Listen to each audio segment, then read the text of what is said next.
En France, difficile de trouver de l'essence. Plus de 4000 stations-service sont en rupture totale ou partielle de carburant, conséquence d'un mouvement social persistant qui affecte les raffineries et les dépôts pétroliers.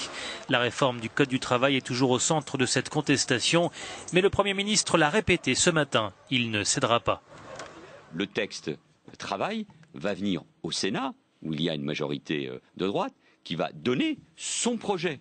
Et qui sera évidemment aux antipodes non seulement de ce que nous avons proposé, mais de ce qu'attendent éventuellement ceux qui manifestent. Donc, il est hors de question de changer le cap. Il peut toujours y avoir des modifications,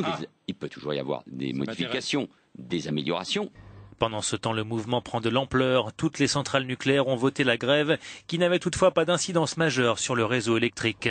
Par ailleurs, des routes et des ports continuent d'être bloqués. Le passage en force de la loi travail à l'Assemblée reste en travers de la gorge des syndicats.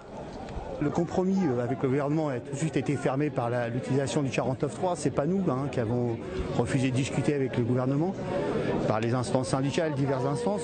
C'est eux qui ont fait les choses en force avec le 49.3. On y est fortement désolé. C'est un manque de démocratie, de discussion avec les salariés.